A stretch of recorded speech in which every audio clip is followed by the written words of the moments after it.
The To Be Determined Show live Wednesday nights, 9 Central Standard Time. Join myself, the Oracle of Ominous, the Wicked Nemesis, the Grand Design, Clyde Braddock, and the Magic City Mutt, Fast Eddie Layne, as we take you to the edge of uncensored. Yes, we go uncensored, so make sure you have your earmuffs. Ask your parents, for those of you that are a little young, maybe under 18, but make sure if you have any heart conditions or any mental defects, please listen, because they may take effect right here live every Wednesday night, 9 Central Standard Time. Beyond Ringside Radio Network, beyondringside.com. The views and opinions expressed by the Oracle of Ominous, the Wicked Nemesis, are of my own and no one else, nor do they reflect Beyond Ringside. So, ladies and gentlemen, due to the graphic nature of this program, listener discretion is advised. 10, 9, 8, 7, 6, 5, 4, 3, 2, 1, 0.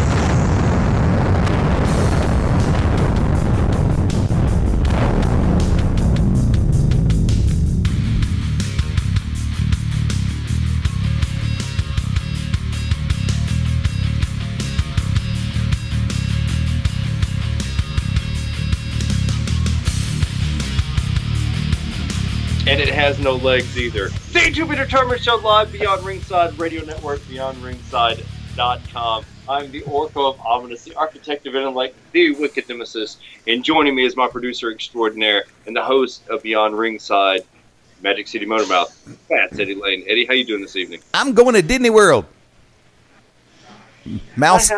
Mickey Mouse lives matter, damn it. That's right.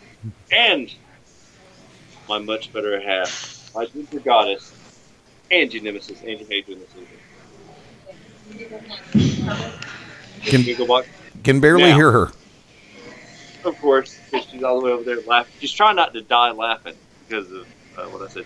But on the line this evening, we have a special surprise for everyone. He's back. The Grand Design, Clyde Braddock. Braddock, how you doing this evening? Doing good at the gym, doing some cardio, trying to get my fat ass into shape. How long did it take you to burn 150 calories? Like 5 minutes. You fucking 30 minutes, Leon, for real? You fat bastard. I'm higher on the food chain. You get in my belly, bitch. Tonight, our guest, one of the most underrated, overlooked, and arguably the best tag team going today, Team I.O.U, Nick Iggy, and Kerry Awful. They'll be calling in here in just a little bit. Clyde's in the weight room. Clyde's on the road. Clyde has several upcoming events, which we'll get to. But last night, GCW Radio, Eddie, you guys discussed Francisco Chiazzo and the Grand Design, Clyde Braddock, the king of the Southeast, and quite possibly a true wrestling god. You know, why be a king when you can be a god? But he's humble, so he won't say that. Since I'm his manager, I'll say it for him. Now, this is a clash of the Titans indeed. These two know each other all too well. They go together like oil and water, or as some people would say, like Ashford and Tippin. But you two know each other all too well, and you've been up and down the road, and we discussed this with Francisco. We talked about Francisco and how you rode with him, and he taught you a lot. And I told him that, whether he knew it or not, he was building you up just by the knowledge that he was dropping on you, Braddock. And yet he keeps putting his nose in our business. He keeps, more specifically, your business, but of course your business is my business. My business is your business. Eddie is commissioner liaison business. But Francisco always sticking his nose. This has to end. This has to culminate at some point. Braddock, you're on the road all the time now. You're throwing these 480-pound logs back and forth. You have a fucking jackhammer that you're putting through like Pirate Judd does a parrot with a bottle of rum. But you have kind of the edge on this because you have now won up to him a couple of times and cost him a match. Although you didn't win the GCW Heavyweight Championship, you were attacked beforehand. I don't think it hindered you that much because you put on a hell of a show with Spiral at the end of that match. So what I want to know is, what do you tweak your game? Do you adjust anything? Do you go as you have been going into the match with Francisco? Well, here's the thing, Wicked. I've been training my butt off here, working like a slave, and going to the gym every single day. I've been doing 2-a-days for about a week now. And that's the edge that I got on Francisco. You see, he's already got his dream. He's the king of the Southeast. But I'm still chasing mine. And my dream is to be the best wrestler in the world. You know, better than CM Punk ever thought about being, because he couldn't last in a shoot fight, and that's going to get proven when he gets knocked out in MMA. So, anyway, that's the edge that I got on Francisco. Whatever he's got, I'm going to bring it back 1,000 times stronger. There's no way he can win. He doesn't have it in him. He's too old. It's time for the king to pass his crown down. And if he doesn't want to pass it down, I'm going to take it from him. You'll snatch that crown off his head. That's what I hear. Do what? I said you're going to snatch the crown off his head is what I hear. Yeah. I'm going to take it. I'm going to take it from him. He's going to wish he never even looked my way. He's going to wish he didn't teach me what he taught me. Eddie, your thoughts on this match? Because one thing, and Apollo Creed said it best. Sorry, I didn't mean to cut you off. Oh, no, you're good. Keep going, dude. But he fights great. But I'm a great wrestler. And the marquee says wrestling. It doesn't say fighting. So we'll see what he's got. Go ahead, Eddie. My bad. No, it's perfectly cool. If you folks, for those of you that listened to GCW Radio last night, I made a very clear, concise comment about this one due to the fact that, from my perspective, I see this as probably one of the strongest wrestling matches that people will see this year. Why? Because you have a tried and true veteran of the ring wars in the King of the Southeast, Francisco Chiazzo. This is a person who surrounds himself with great training partners. This is a person who surrounds himself, and think about this when I say it, whether it be the Slambinos, whether it be the Circle of Disrespect, whether it be the foundation of professional wrestling. He's surrounded himself with, I'm not going to say yes men. I'll never say that because I got too much respect, especially for Simon Says, even though Wick did kind of like bury him on commentary. Playback. But I will say this. Chiazzo is one of the best in this area, in this region, in this half of the country today. But there are times when Francisco takes situations, at least outwardly, a little bit lightly. Now, in my opinion, back in January at the Fatal 4-Way Elimination match, Francisco thought that he could put a crimp into the overall plans of the Grand Design Clyde Braddock. Jumped him from behind, ran him into steel doors, into a brick hallway, and Braddock still came within an eyelash of defeating Spiral to become GCW Heavyweight Champion. Frankie, you tried, but you didn't get the job done. Number 2, in February, when the COD was challenging in the JYD Memorial Tag Team Tournament, Mr. Braddock took Mr. Chiazzo's game right back to him, caused him to be distracted, and cost the COD a victory in the JYD.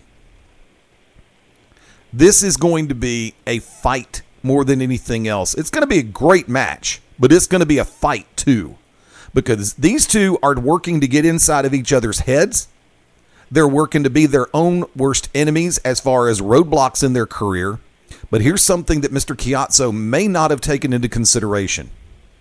The resilience, the dog determination, the focus that Clyde Braddock has been showing over the last, I'd say, 6+ months. If Chiazzo thinks that he's going to have a cakewalk in this match, he is sorely mistaken. If Francisco underestimates Clyde for even 1/2 of a second, that's all the opening that Clyde is going to need. And if Clyde doesn't see the opening, he'll by God rip a hole in the wall and make it. Wick? Well, first of all, let's address something. I didn't bury Simon. I'm working. Yeah, but I'm a worker. I'm working. This isn't like Ted Guinness's fat ass up there burying Pandora and I because he had no idea who we were.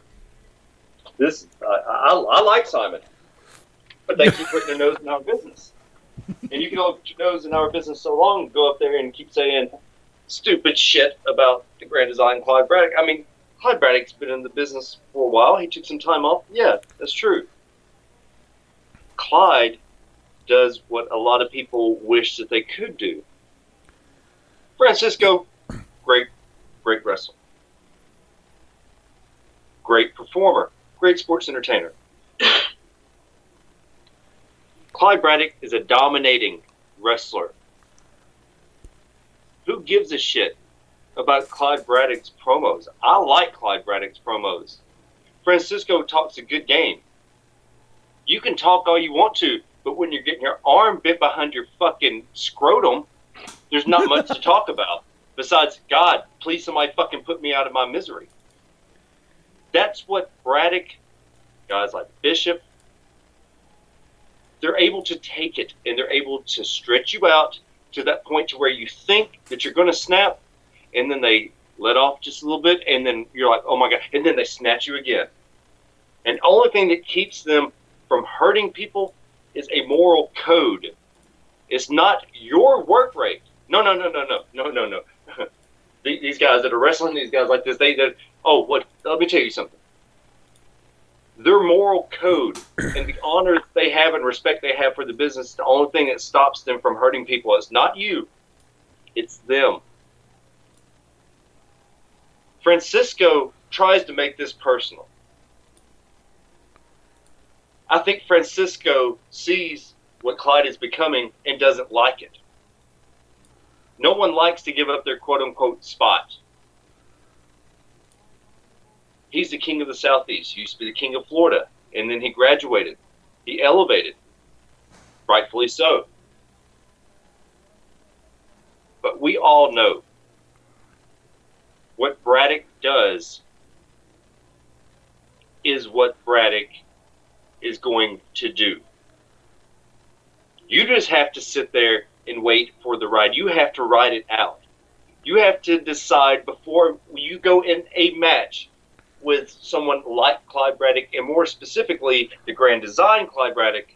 You have to go into a match knowing I'm going to be pushed to my limits. I'm going to go to that breaking point. I'm going to go to that point in training when they made me want to not be in this business, where they pushed me to my very limits, to the edge of what it takes to be in this business.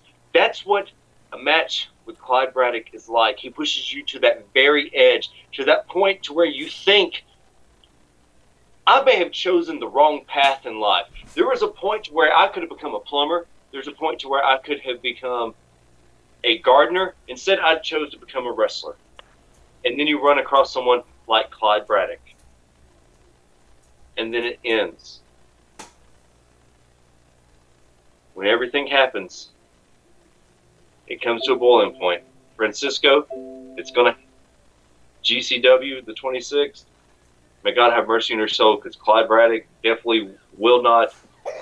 We're going to take a quick break. When we come back, Team I.O.U. live right here, Beyond Ringside Radio Network, BeyondRingside.com, Beyond Ringside Radio app, the To Be Determined Show.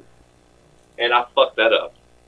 Howdy, friends. This is the Magic City Motormouth, Fast Eddie Layne, with your invitation to join yours truly, along with Mark Mabo Bowman and the Oracle of Ominous, the Wicked Nemesis, every Sunday night, 6:30 p.m. Eastern, 3:30 p.m. Pacific for Beyond Ringside Live. Wrestling, mixed martial arts, sports talk, and a whole lot more. Keep your eyes open on BeyondRingside.com for all of upcoming show information, and of course, catch us on social media as well. Until then, we'll see you this Sunday, 6:30 Eastern for Beyond Ringside Live on the Beyond Ringside Radio Network. Sunday nights at 11 p.m. Eastern here on BeyondRingside.com. Join us for the Midnight Black Mass. Myself, the Reverend Dan Wilson, brings you the dark gospel of professional wrestling, uncensored, unedited, uncut, and not for the faint of heart. You can find out more about us at youtube.com/pottyhumor or subscribe at Potty Humor on iTunes and Stitcher today.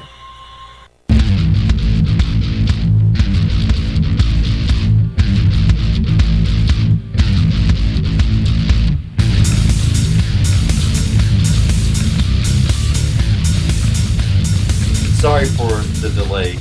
Hopefully, when this goes up on YouTube, you won't have that 42-minute delay that we just had. You won't. Ladies and gentlemen, we're going to jump straight into it. Arguably, as I said earlier, the most underrated, the most overlooked, and one of the best tag teams going today. Say that again.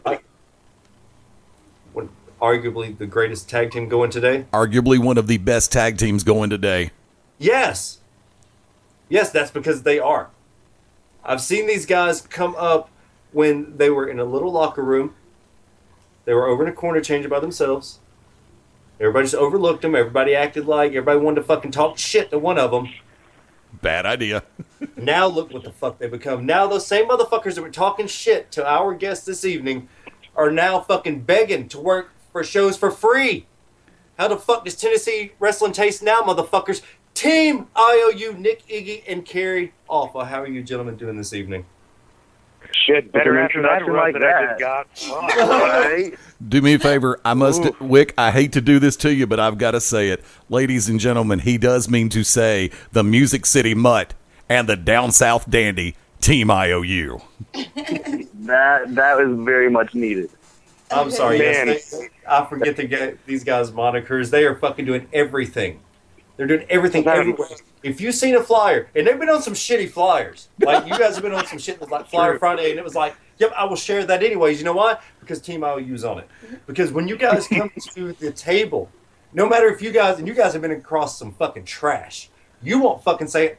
I'll fucking say it for you. Guys have fucking wrestled in some matches against some motherfuckers shouldn't even be in the business, and you made gold. Gold. That's a testament to your fucking training and to the respect you guys have for the business.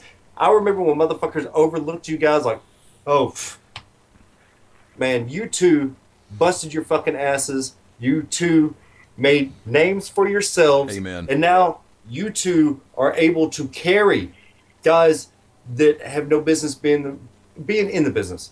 You guys are wrestling some of the best tag teams out there as well. You guys are doing it all. You guys are becoming what you guys always wanted to be. You guys are becoming the preeminent tag team, not only in the Southeast, but the entire fucking East Coast. So, Nick, I want to ask you this. Go to you first. You guys have been kind of down the road of evil as of late. How does it feel going down the road of evil and doing it so fucking good? Fantastic. I think it's something that's been building up for quite some time since we were goody two-shoes for the better part of 2 or 3 years. So just being able to I'm kind of an asshole in real life, to be honest. So letting that actually show, it's fantastic. Kerry, you were this bundle of joy. People used to like throw bones at you and just, hey, let me take a picture with you with a collar. Now you're running around pissing on people's heads. How does it feel? Pretty wonderful. It's funny. You talked about how we traveled everywhere. No matter how good of a match we have or how far we travel, we pretty much have the stigma of being dumb carnies. So we were like, well, fuck it. If we're going to be dumb carnies, we're going to be big, giant asshole carnies. And that's just kind of how that got born. And fuck it. I don't give a fuck. I'm a Southern guy. I cheat. I don't give a shit. Pay me. I'll skip over to the next town. And if someone doesn't pay me, I'll go trash their fucking building. if it so happens to go to that. That only happened once so far with Mickey Knuckles and us and a couple of our buddies fucking up a building up in Indiana. Nick, you were known as kind of like the ultimate baby face. You used to run around with the backpack. Now you're dressed very nice to the ring. Why the change? I mean, what was it? One incident? Was it something you guys just going down the road and like Kerry kind of said, just been like, let's be assholes? Was it an incident? Was it a match? Was it just like it's time? I think it was a mixture of kind of it's time. We were really big baby face and we were really comedy heavy. So when we were doing all the comedy stuff, it was a novelty act. We got brought in once and it was like, thanks for coming, but we don't want to build a story around it. Because nobody wanted to book a story around a boy and a dog. So we rethunk it and we figured we were good enough to really do anything. So that's why we went ahead and kind of did the change to become a little more grown up and mature and, like you said, evil, vindictive assholes. It was just really time for the change. Kerry, you have always been a little, let's say, tough as fucking nails. You're like a cucumber in a salad mixed with a goddamn octopus pincher on it. I've seen the pincher, the fucking goddamn mouth. The mouth. Yes, the Kraken mouth. Fuck that Chip Day fucking goddamn murder one Kraken shit. Goddamn Kraken, if you've ever been hit with an elbow by Kerry Awful, tell you right now, like you think fucking Clyde Braddock ripping off your goddamn arm and sticking up your fucking asshole and playing Muppet Babies with you is one thing? Fucking get hit with an elbow by Kerry Awful. Son of a bitch. Dude, I saw this motherfucker's live flash before his eyes at a goddamn charity event. And they were working face. I said, nope. I think I'll just. Thank God I'm a manager. I have to do that shit at Battle Royal. That's it. It's like, we ain't calling spots to Battle Royal. These motherfuckers are workers. They ain't spot monkeys. We don't worry about that. Like, Kerry, you fucking hit me like that. I love you to death. I will put you down. Take you up back like that. The leash around you be like, I'm sorry, man. I love you, boy. I'll make Nick Iggy fucking watch, too. God damn it. But your style, you guys have put on some great matches at AWE. And then some. And then some, fuck yeah. How does it feel to take an entire just tag team division, which has been bubbling up and coming around, and just been like, surprise, bitches, we're here. Really, it's a thing of pride for me. Tag team wrestling is such a lost art in wrestling in general, and it's something that Nick and I pride ourselves on being. It's something that we try to bring back to the forefront.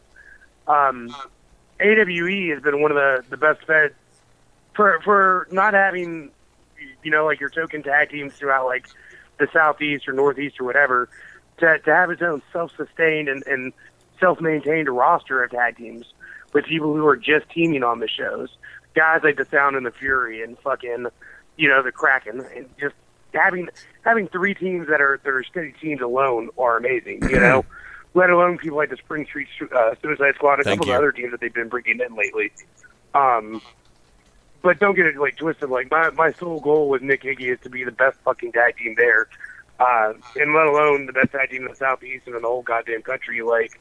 I wear the fact that we're a Southern tag team with pride like a flag on my fucking back, and that means being the best fucking tag team match on any card, on any given night, in any given state, at any given time, with any given opponent.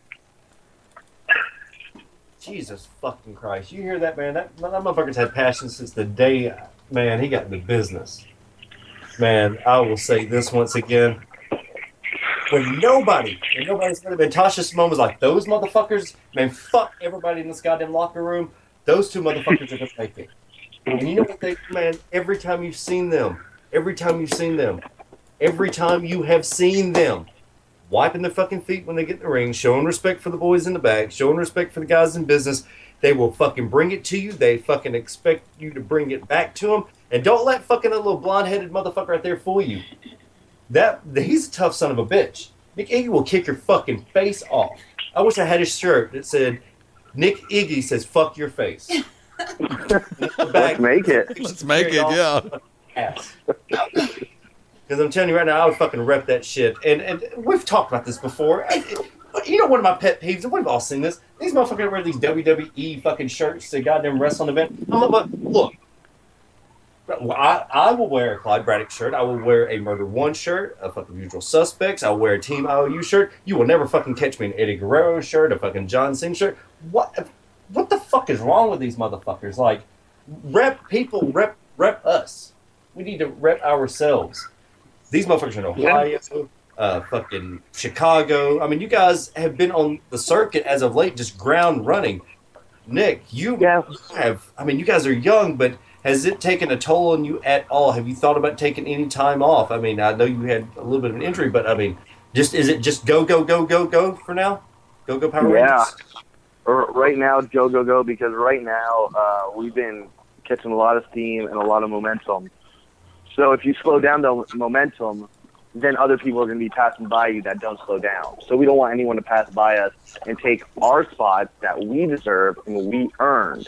So we're keeping the momentum going so no one can get in front of us and take our spots. Kerry, there's another part of it, too, is that also, like, that's the difference between being a full-time professional wrestler and being a weekend warrior.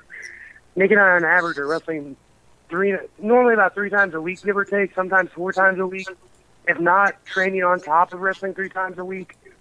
You know, it's the name of the game when you're trying to make it in any capacity, whether it's on the independents or in the big leagues or whatever. Like, I mean, like, I guess football players and basketball players take time off, but not when they're trying to get goddamn signed, you know? Nope. So it's like, I don't know. We've taken time off twice, both because of injuries, and we both came back early. I think last year, maybe 6-7 months ago, I broke my hand, came back in 4 weeks. Nick tore his meniscus, a year and a half ago, 2 years ago, back in 6 weeks. 2? Yeah. 2? Fuck. Yeah. Maybe 3. Well, I remember Tasha was on at the time, so it may have been 3 years ago. Yeah, I guess it was. God damn. I think it could have been, a while. What a time now. But you hit the nail on the head, Kerry. You said it. You said the fucking, I wish we had Pee Wee's Playhouse. The magic word, training. You guys are, right there, you guys are one of the preeminent tag teams, but yet, as you said, training. The 3 and 4 days, you cannot take the place of ring time. Nope. All the training and everything. Ring time is what it's about.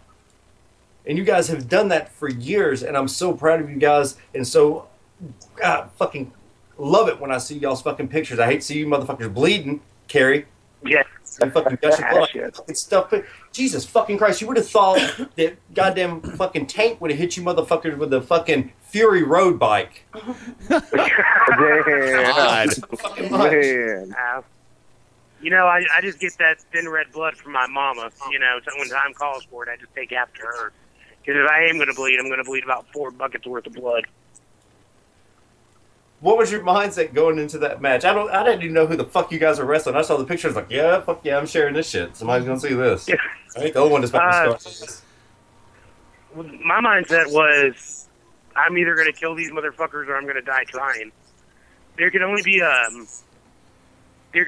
so much anticipation from a crowd, and there can only be so much hype.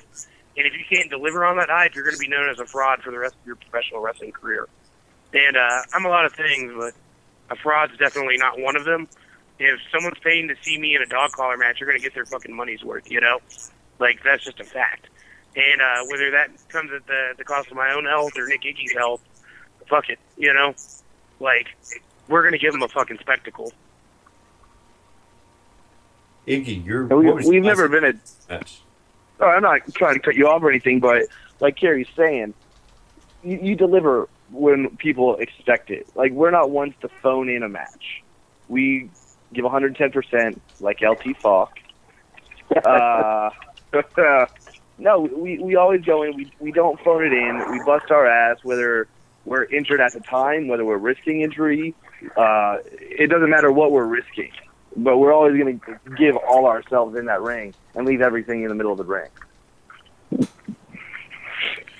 Eddie, you've got to witness some of these matches at AWE. Your thoughts and any questions for these two fine, young, upstanding individuals? Kids, let's kick the tires and light the fires. Here comes the fun. I've had a chance to watch these two. And, Wick, the one thing you will be able to say, one thing you won't be able to say about what I'm about to say is what you would normally say about what I'm about to say. For a written transcript of what I said, who cares? I've had a chance to watch these guys progress.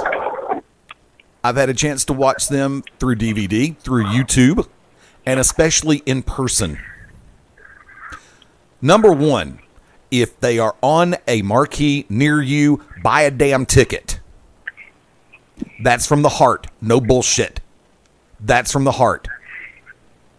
I've watched them in triple threat tag team matches. I've watched them in anything go street fights that made it all the way out to the damn street. Masquerade Show, Sound and Fury. Yep. And I'm not kidding. They made it out the side door, through the parking lot, across the sidewalk, into the middle of the fucking street. Yes, I just dropped the F-bomb. There you go, kids. That's your one for the week. I was pissed because I was running a camera and I couldn't get out from behind the broadcast position and see y'all fighting up and down the middle of North Avenue. Damn it. Number three, I have seen them go from the most, and I hate to use the L word, likable, personable, identifiable team, to being the combination, and you may use this in 5 minutes, but you have to wait the full 300 seconds. They put the word carny in carnivore. That sounds like a T-shirt waiting to happen. Thank you. Yeah, I love that. I want 10%. No, like real carnies, you're not getting it. Bite me. I'm going on Twitter and timestamp that sumbitch real quick. And Too late, already did it. Thank you very much. Now, seriously, I hope you use it. I hope it makes you a ton of money. Just think fondly of me later. And next time you bump into me in town, next time I bump into y'all in town, we're going over to Full Cart for a Triple D meatball burger. Woo! Yeah, $14 burger that's worth $14. But I will say this. I have watched them against teams like the Spring Street Suicide Squad, and I swear to God, Chris Crunk is still not fully recovered. And this is one little sidebar. That was my favorite finish to a match we've done in a long time. Dude, it was a thing of beauty. It was a freaking thing of beauty. That was FR, not FU. But I will say this. But I have to ask a question. Did you take his glasses off his face before you did it?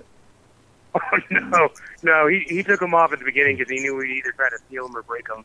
But I did tell him that he looked like Millhouse got puked out of a Hot Topic. I have watched these two against the Sound and the Fury in a triple threat tag team match where that third team basically was negated. I guess one of them was just left pissing in his socks. I don't know the whole story about that, but that's an entirely different animal. But by the same token, I have watched Kerry Awful and William Huckabee trade blows to the point where you could feel the concussion in the third row. I have watched Nick Iggy and Joe Black go at it and try to turn each other into human pretzels. Folks, I mean, I'm not saying this to stroke. They know me better than that. Wick knows me better than that. If I'm going this long, there's substance to it, and it's real. This ain't a work. This ain't a stroke. This is not building up. This is real. These guys make tag team wrestling fun to watch. Oh, thank you. Now, and by the way, is it official that after that match was over with at Almost Famous that Mr. No Fucks Given Kinley actually said, "I now give a fuck"? No, he didn't. No, I can only Good. We make people give a fuck. There you go. No, but seriously, now, take me out of the equation. I'm a tag team wrestling fan to begin with, and like I said, I've watched you guys progress. And it's like from the first time that you were on To Be Determined all the way through right now, I've watched and I've heard the progression. When you have people come back to you who didn't know you that well to begin with, and they've watched you grow, they've watched you learn, they've watched you progress, and they come back to you and they go, "Damn, What's in your head and in your heart when you hear something like that? Kerry, you first.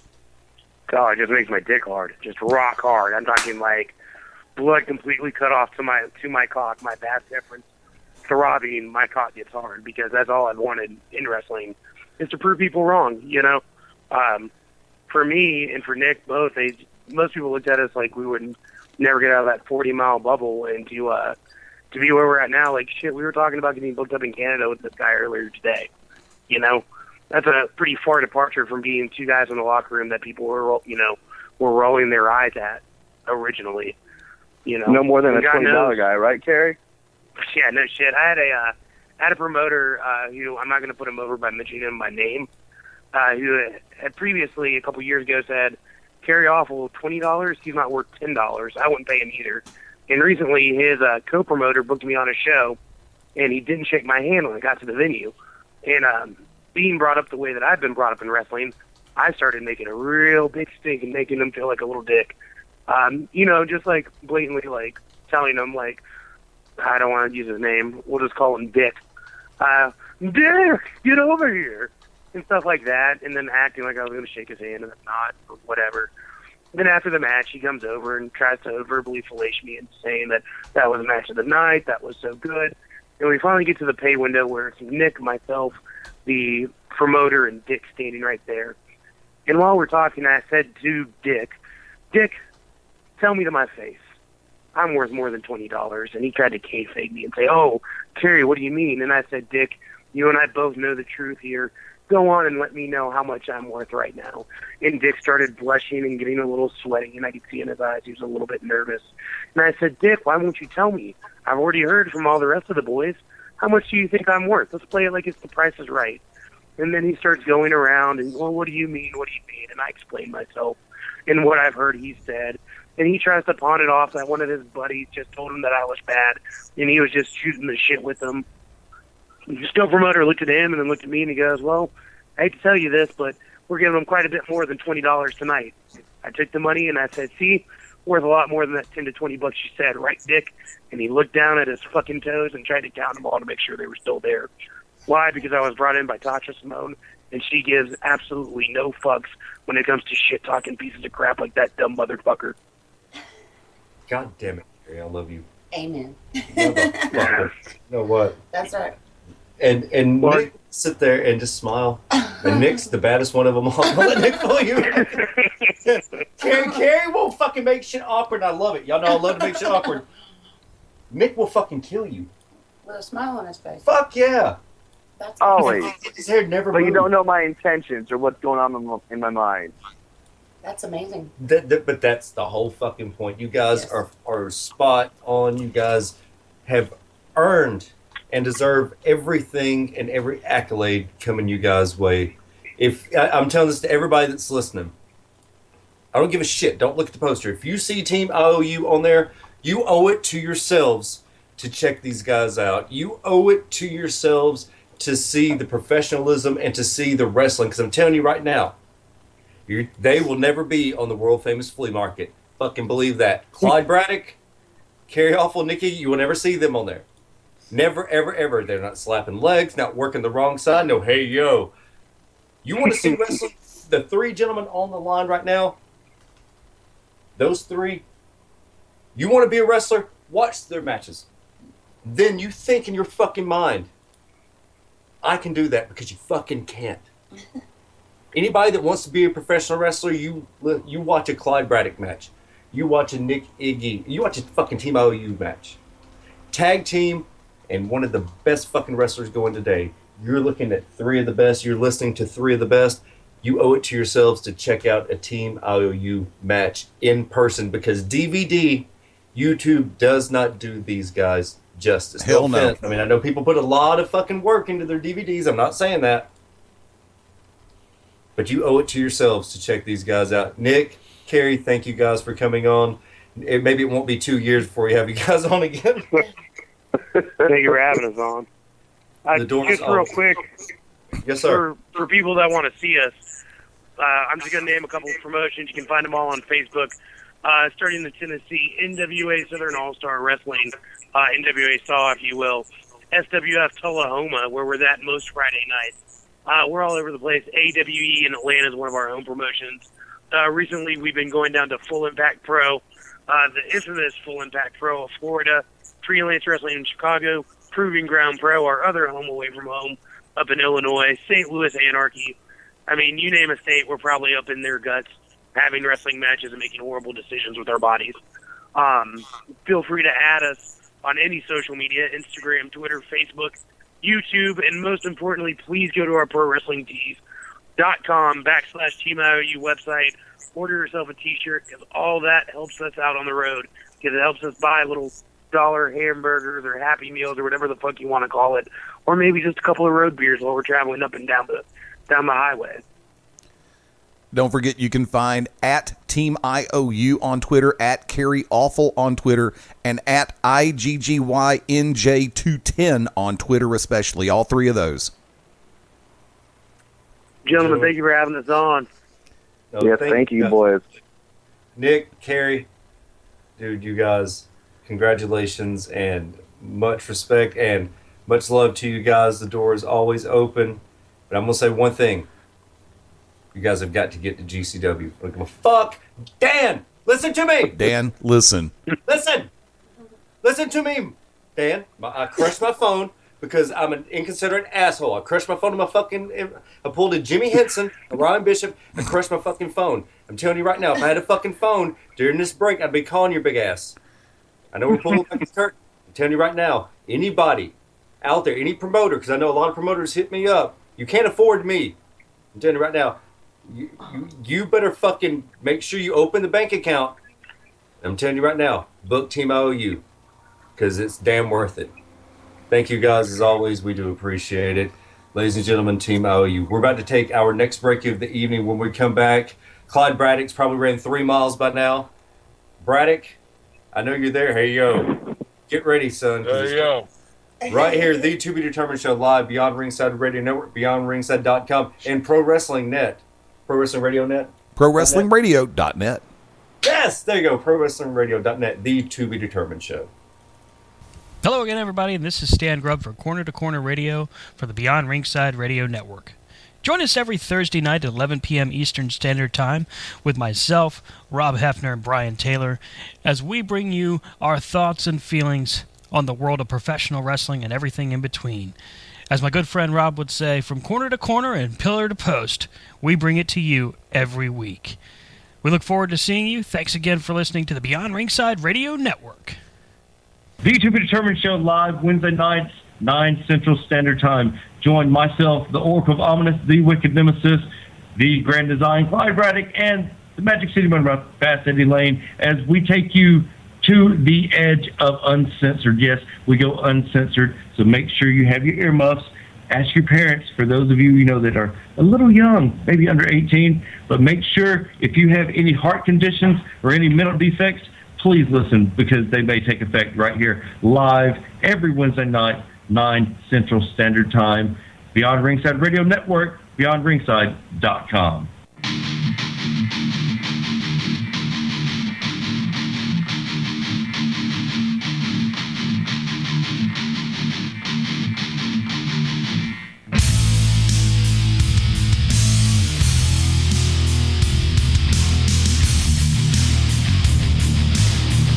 Ladies and gentlemen, we're back. Clyde Braddock, just getting home from the gym. You wrestled the Tokyo Monster Kahagas.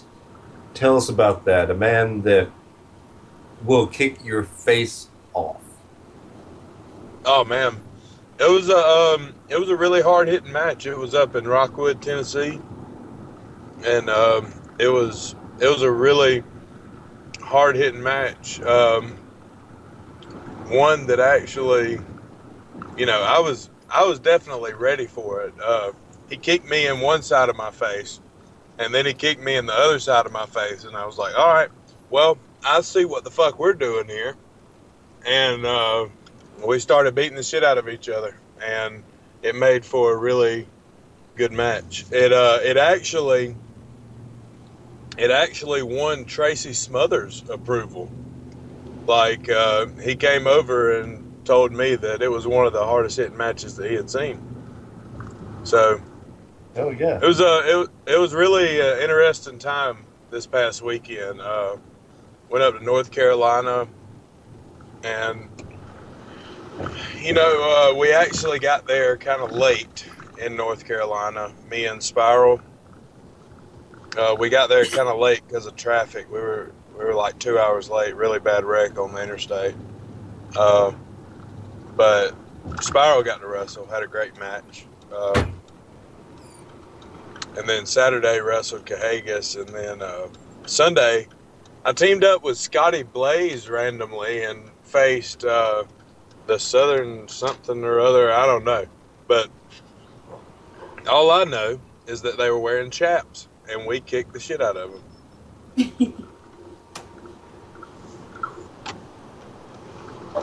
So that's how my past weekend was. It was very fun and eventful. A lot of miles put on the road. I almost broke my foot trying to walk in the dark in the hotel room.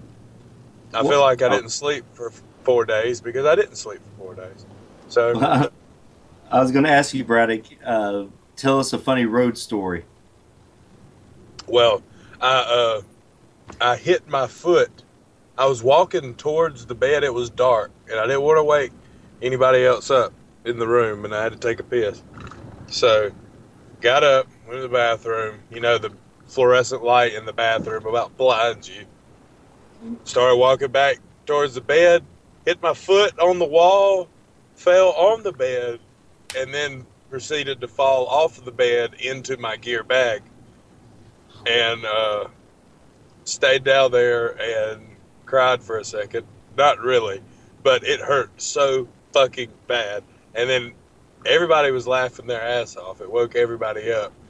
And then I stood up to get in the bed. It's still dark as shit in the room. And then I kicked my bag with my other foot. So I ended up just throwing my bag all the way across the room.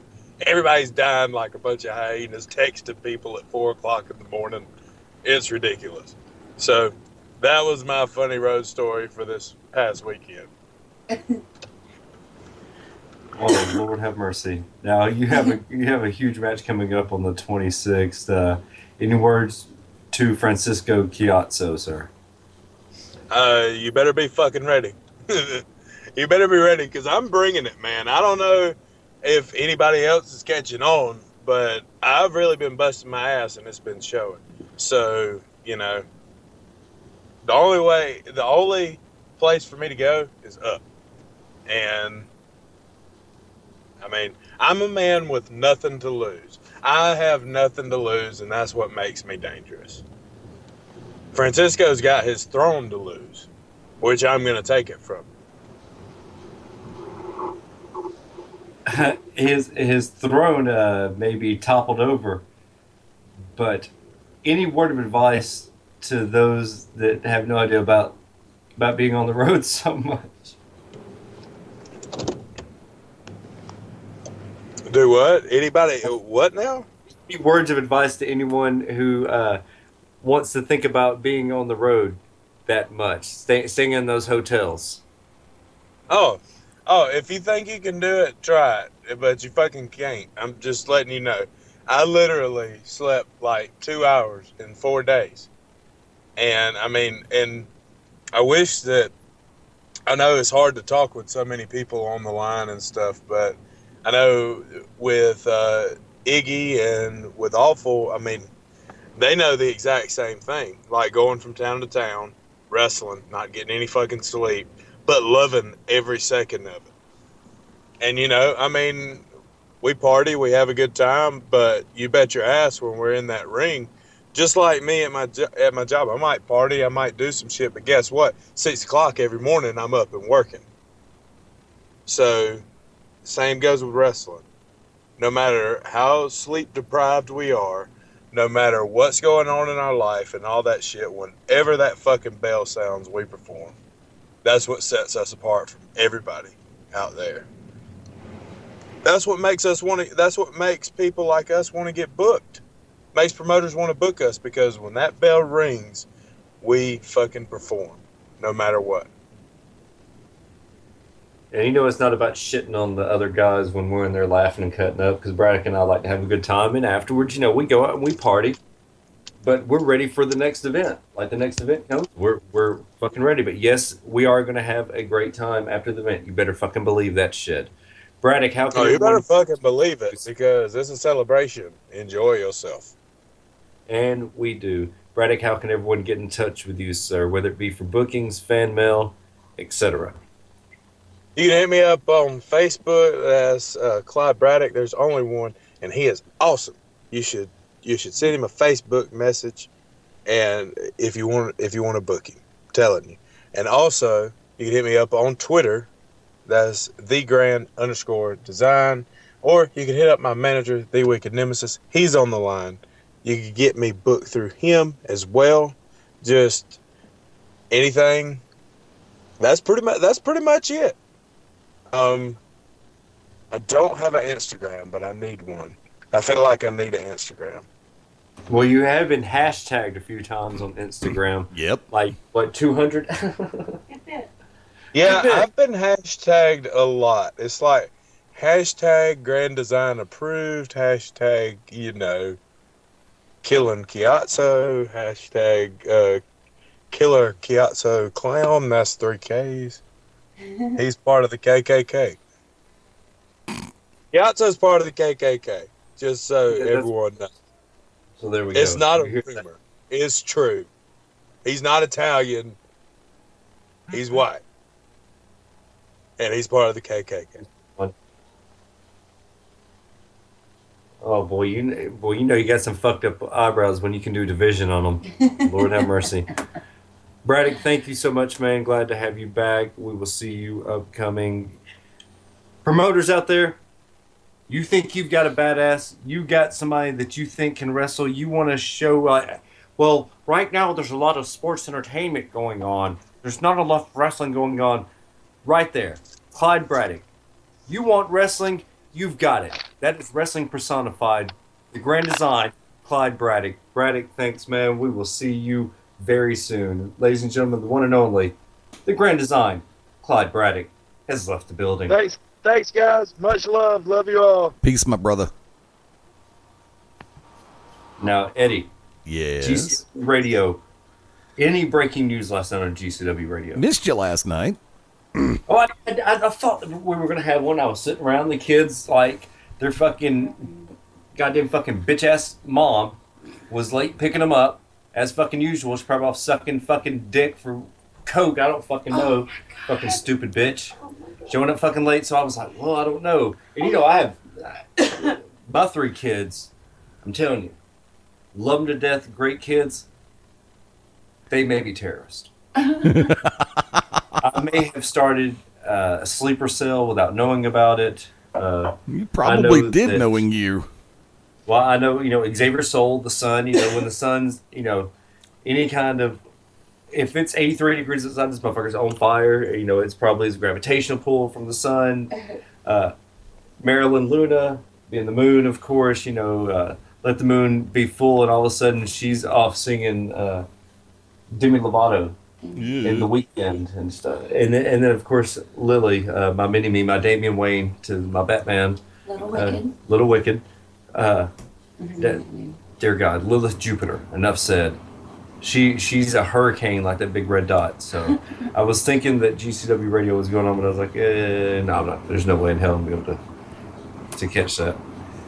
But anything breaking last night? There is a GCW Women's Championship match that was discussed in limited detail, and I already know what you're going to say because you kind of said it a little bit earlier, even though I think it was off air. Veronica Fairchild will be defending the GCW Ladies Championship against Priscilla Kelly on Saturday, March 26th.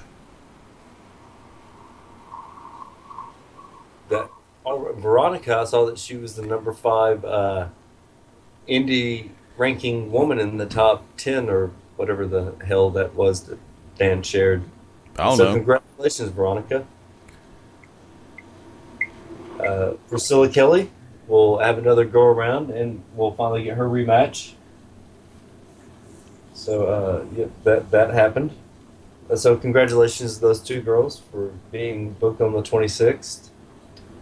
Anything else? There are matches that we have not made public yet. I see. So I guess of course, teams that have advanced into the next round for the JYD Memorial include Mad Justice, Dan Sawyer, and Leon the Bull Stresser, the Brotherhood, O'Hagan, O'Malley, and those ugly ass boots. You got me started on that crap, you SOB. And the Last Hero, Ace Haven, and Charles Zanders with Amy Haven, and that would be hashtag trending now. Now, there have been some very unique questions asked going into the 26th. Now, here's the story. Anything can happen. We have a week and a half before the 26th. There are 3 teams confirmed. It has been leaked through various sources that the finals could take place and possibly will take place on March 26th. From that vantage point, there's any number of possible things that can happen. I did get a communique from Bullet Bob Armstrong, GCW Commissioner. He said that he will have a meeting with the board of directors and all parties concerned mid-part next week. I'm hoping, I've been trying to get him to make sure the meeting is Tuesday morning. That way we can have the exclusive for GCW Radio Tuesday night. The original plan from Bullet was to have the meeting on Wednesday, and I came back, I went ahead and sent him a message going, with all due respect, I think we should be able to discuss what's going to happen on Saturday on GCW Radio on Tuesday night. He said, I know. And that's all he said. So, kind of left me hanging on a rock, between that rock and a hard place. But, so, there is a possibility that a 4th team or another play-in match, so to speak, could take place on the 26th.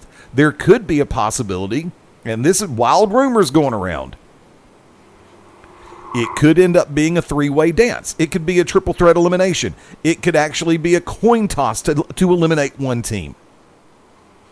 I don't know. I don't know what Armstrong's thinking right now. He's not giving me that much to work with, but there is a ton of speculation going around right now in the front office of Global Championship Wrestling. And like I said, Dan and I had a great conversation on air last night, and in addition to the factor of being joined by Leon the Bull Stresser and Mr. O'Hagan from the Brotherhood. So you had 2 of the 3 teams that are currently in the next round represented last night, Mad Justice and the Brotherhood. But from that vantage point, you mentioned his name a few minutes ago, so I have to use his phrase, and I give him credit for it, and it's Ted Guinness. Questions will be answered, and those answers will have questions. So, like I said, there are actually, at this point, 6 matches already signed for March 26th in Pell City, Alabama. There is an opportunity for more. No, I don't think we'll make it to 9 like we did last month. Kids, you haven't lived until you've seen Wick go ballistic in the hallway between the locker rooms. He's sitting back going, how in the mortal effing hell did we get 9 matches? If anybody back here messes things up, I'll come out there myself and swing a chair. It's like, son of a bitch. He's at it again. I specifically yelled at Mudbone. I said, Mudbone! Know it? Eddie has to play your fucking entrance 3 fucking times. I swear to fucking God, and whatever deity you deify, I'm sending Clyde Braddock out there, and I'm right behind him with a chair. I know it. I looked at Leon's Stresser. I said, Leon, nobody gives a shit about how many fucking handshakes you got, and you're not over. Get to the fucking ring.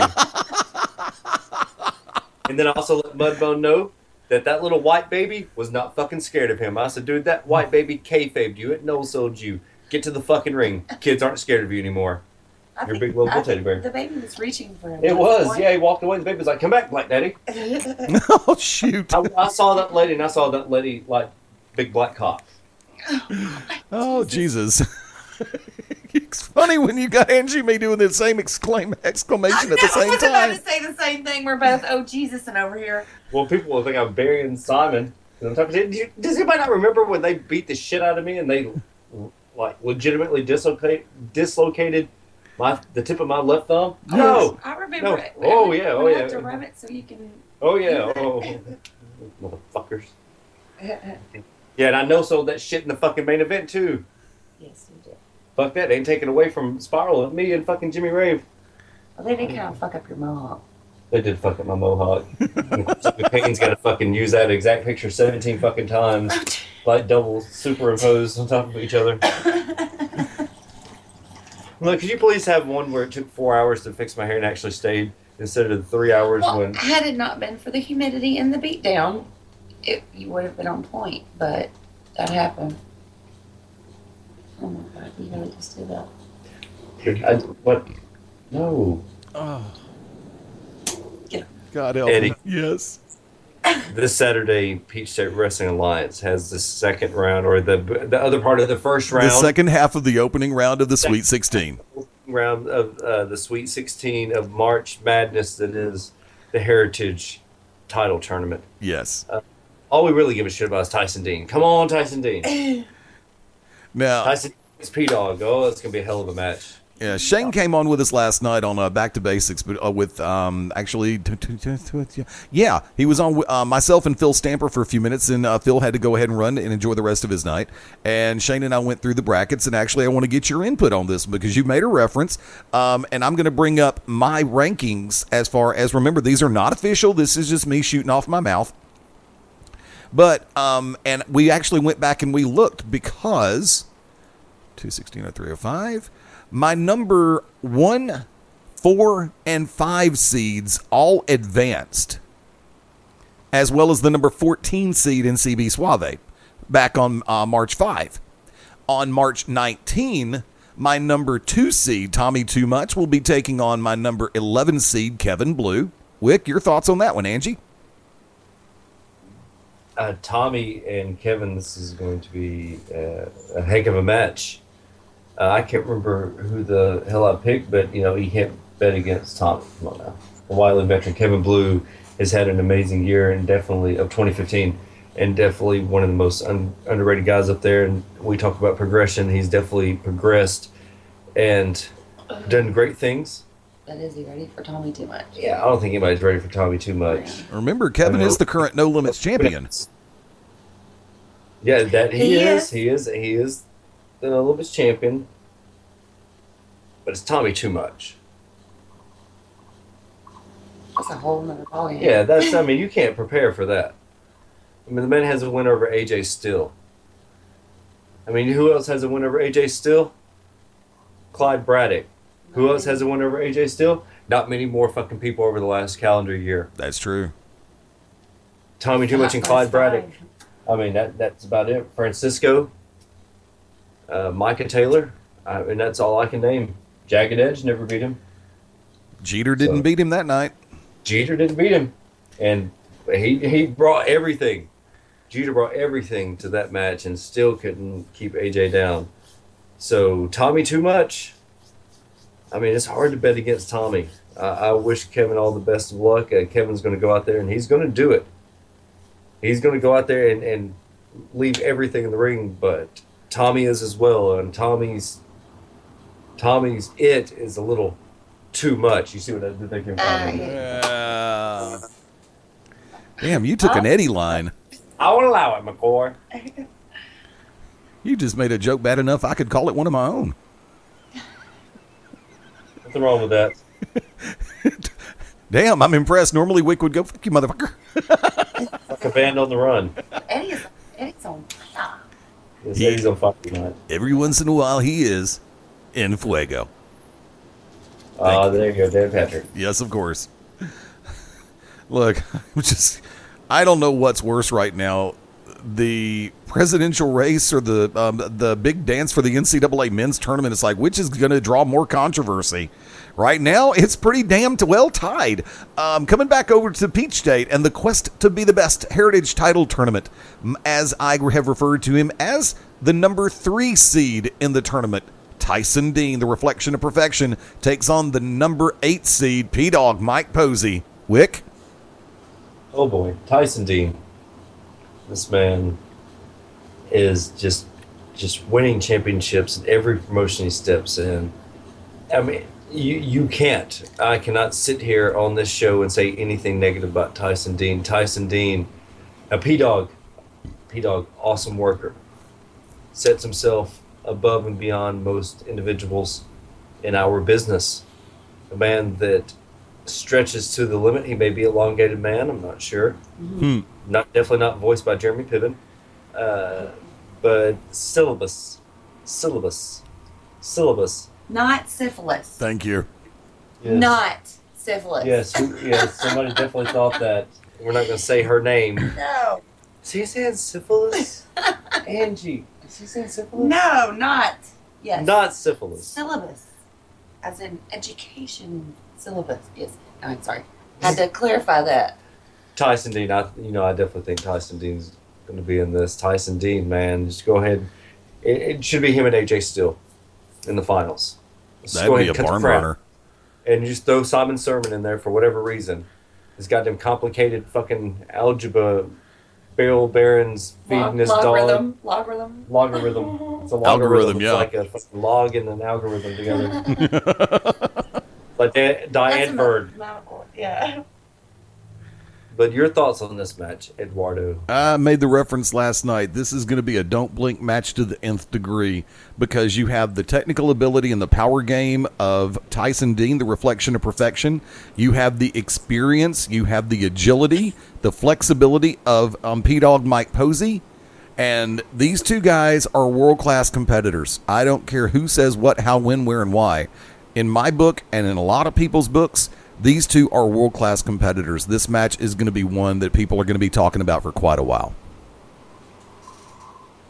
And well, this is definitely, if when you used to make a D&D character, 8 months ago, you have to decide whether you're going to use dexterity or strength on certain things. Never played D&D.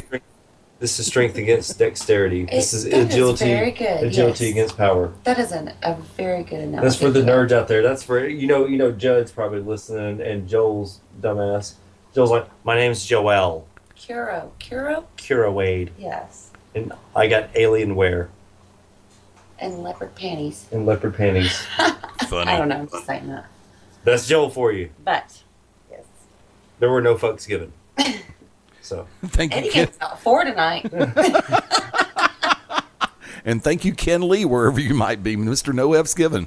The number 6 seed in the tournament, now once again, these are not official rankings or statistical positionings. This is just me based on strength all the way across the board. These are where I feel these people should be ranked. Now, that part having been said for the 93rd time in 8 weeks, Kyle Matthews, my number 6 seed, taking on my number 13 seed, the French sensation Romeo. Wick? Romeo is very good. Romeo can go and do a lot of things that certain individuals can't do. Romeo, all throughout the Southeast, on the East Coast, up and down, great slaps, great punches, great chops, can have a ground and pound base at times, a showman. But it's Kyle Matthews. Kyle Matthews is one of those guys. When you see Kyle, you know you're going to learn something. Kyle is probably, besides Jimmy Rave, the most copied guy in our business. I will see Kyle do something that I have never seen another professional wrestler do, and then I will see it on the next 3 events within a 100-mile area. Mm-hmm. There's a reason why when Daniel Bryan was fired from WWE for choking out the announcer during the NXT angle, although he was hired back, before Titus O'Neil was eventually suspended.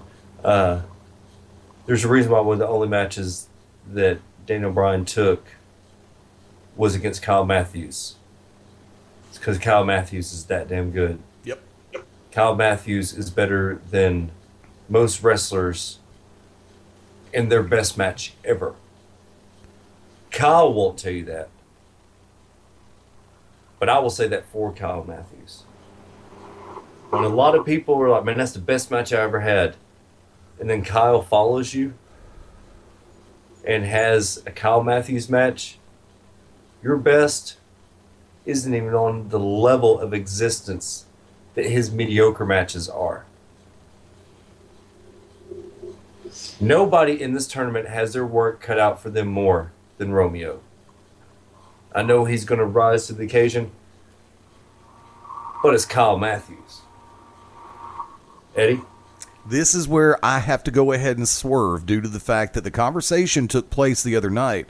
And a while back, Peach State Wrestling, and I'm going to quote Shane Knowles to the best of my ability on this one.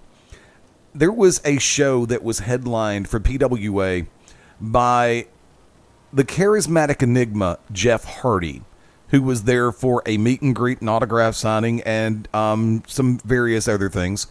But according to Shane and a few other people that I've spoken with, the match on that particular card that everybody talked about for weeks was the French sensation Romeo versus Kyle Matthews. I believe the operative word that Shane used was a clinic. This match, I genuinely believe, in most sectors around the southeastern U.S., Romeo and Matthews could be a main event, period.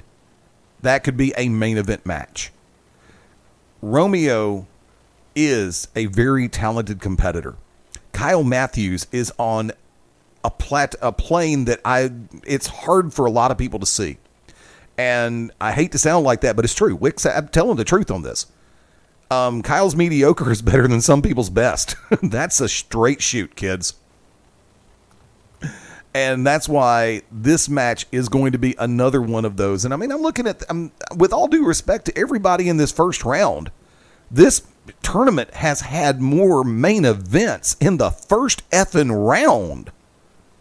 Out of 8 possible matches, 5 of these could be, actually 6, could be main events anywhere around the southeastern U.S. and up and down the eastern seaboard with enough time. This match is another one. I genuinely feel that this is going to be a match where you want to go ahead and just don't do toothpicks, don't do anything else, just put freaking crowbars in your eyelids and keep your eyes open so you don't miss something. Because Kyle Matthews can go into a whirling dervish mode and just be a technical tornado. Romeo can let it rip and be a human cannonball at the drop of a hat. This match is going to be fun to watch. I guarantee it. And there you have it. There's one more. Yes, there is. The number 10 seed, Bill the Butcher, taking on the number 16 seed, Chris Spectra. I've said it. Everybody in the front row, take your seats, push them back about 10 feet. Yeah. Because when Bill Butcher comes to the ring and he throws that chain, you never know where it's going to go. Captain Caveman, as I call him. Yep. He's going Chris Spectra. I know nothing about Chris Spectra. Chris has been doing a lot in Anarchy / Why We Wrestle. He's also been working in a number of different promotions. He's been building a solid reputation for himself, but I almost have to wonder, according to the conversation I had recently with Rick Michaels, these two will not be afraid to let the haymakers run on this Saturday night in Carrollton.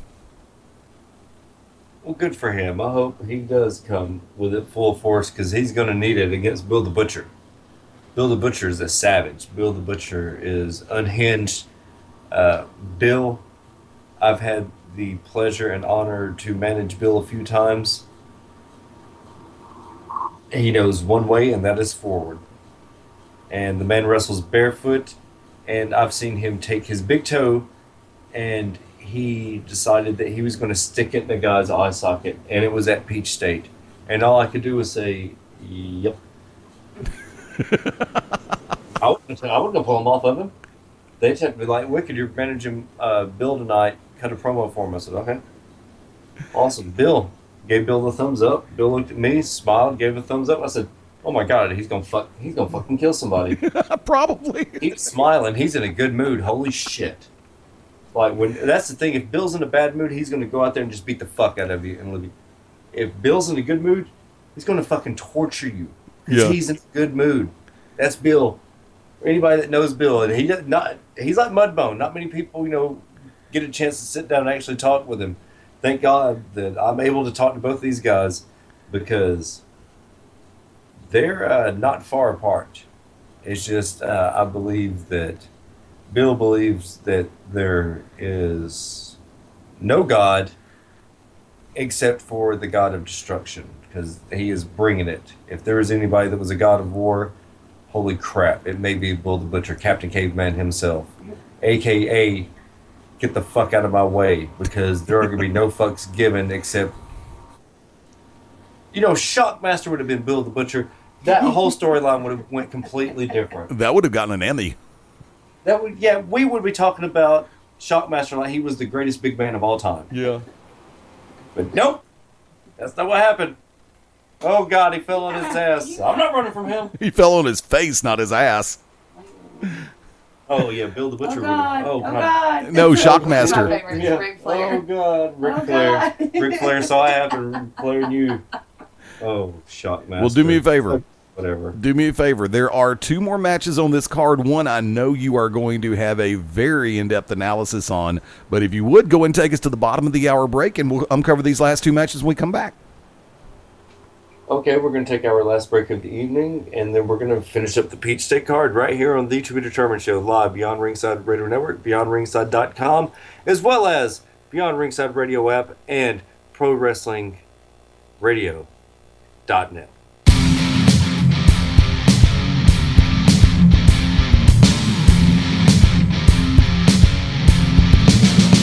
Video didn't kill the radio star. The To Be Determined Show did. We are back live.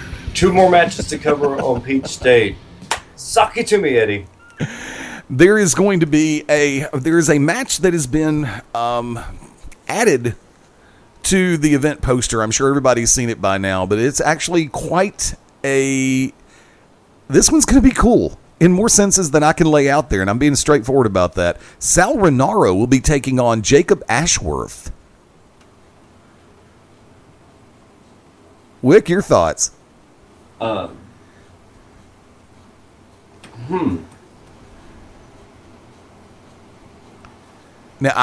go ahead. Jacob, I've known Jacob for a very long time. I've known Sal for quite a long time. Their paths have crossed before at Anarchy. When Sal made his return, it was not pretty for Jacob. Sal probably does not remember that at all. It was probably just another match to him. But I promise you one thing, Jacob remembers that match. I remember that match. This is going to be about 5 years in the making, 4 years in the making. I think 5. Yeah, 5. Yeah, about 5. 5 years in the making. Whether Sal realizes it or not. How did that? Wait a minute. This is not second round. What is this? No, what this happened? is not. This is actually a bonus match. Oh, well, hell yeah. Because remember, at the last Peach State show back on March 5th, Tommy Too Much was in the ring basically going off as only Tommy can. And he made a comment about our military. Well, a lot of people do know that the brother of Jacob Ashworth is actually proudly serving in the U.S. military right now, and Jacob didn't take too kindly to it. Now, knowing the fact that in previous ventures at PWA, Jacob has not exactly been the most endearing or popular person to come out from the doors, but you have to set some things aside, and remember, Jacob basically got in the face of Tommy Too Much, and they had a match later that night where Jacob actually scored a victory over Tommy Too Much. Sal didn't take too kindly to that, knowing the fact that there is a shared history as well as an adversarial history between him and Jacob. So basically, because of the situation which transpired on March 5th, Sal Rinauro said, well, you know something? You may have snuck past Tommy Too Much, and you may be honored to be a part of the tournament if you would even be in the tournament. But guess what? I'm in the tournament, and I'm going to show you why you're not in the tournament, Jacob.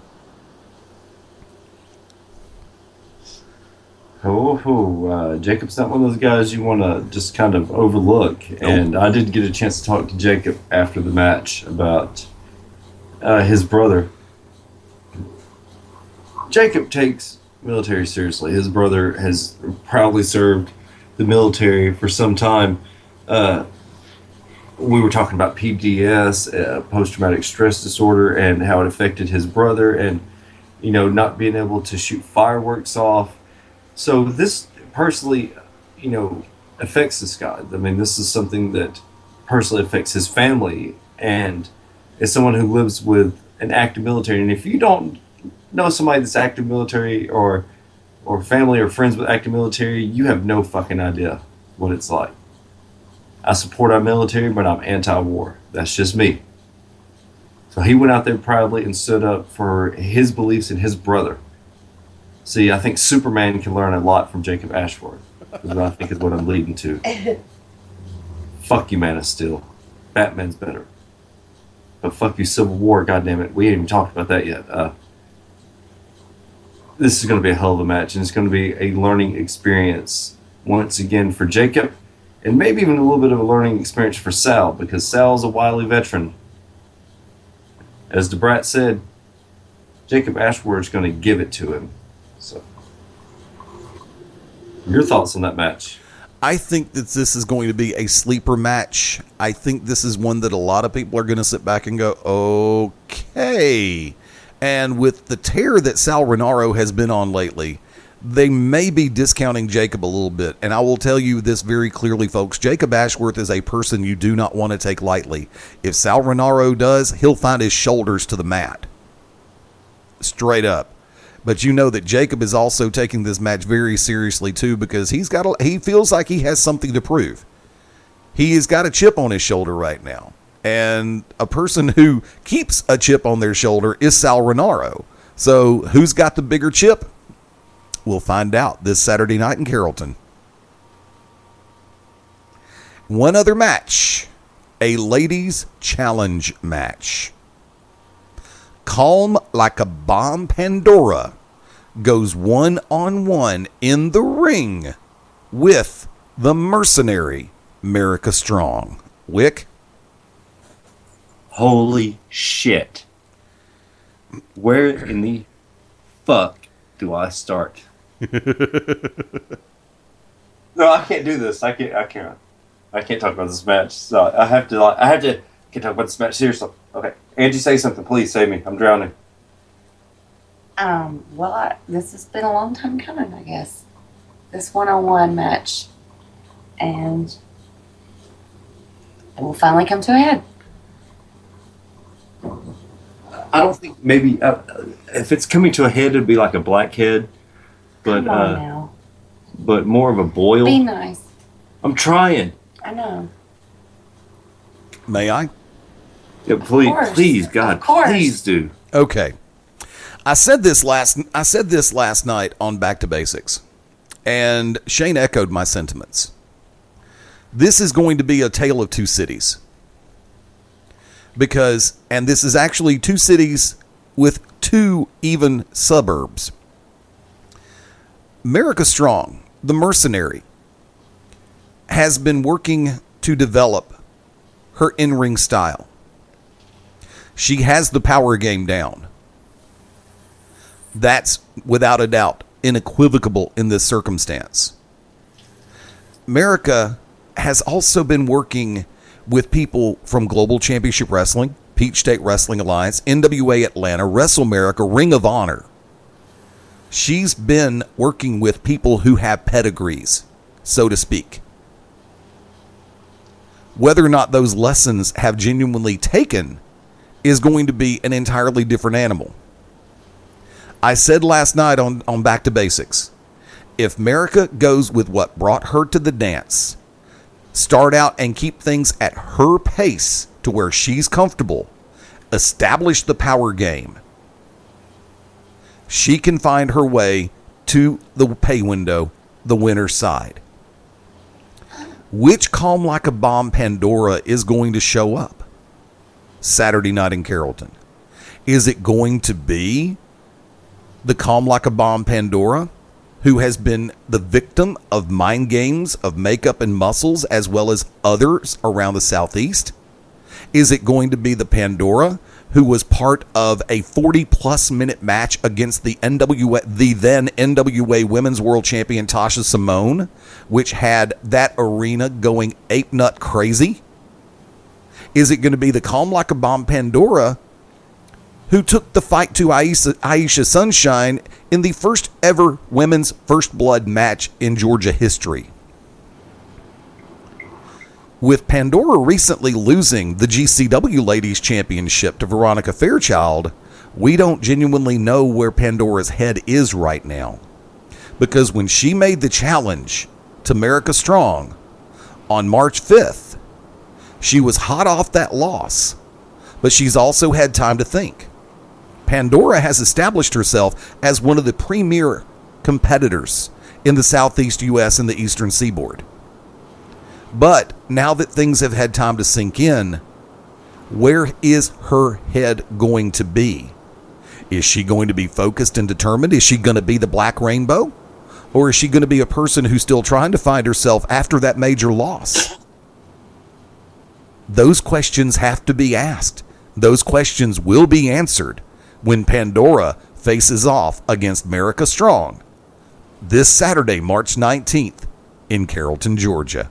Wick? Okay. I know I joke around about America all the time. She's a great girl. She's hilarious. She definitely has strength as her strength. Her weakness is her actual wrestling skills. Inexperience. A lot of inexperience. But we talked about it with Kerry Awful and Nick Iggy. You can't make up for ring time. The more she's in the ring, the better she's going to get.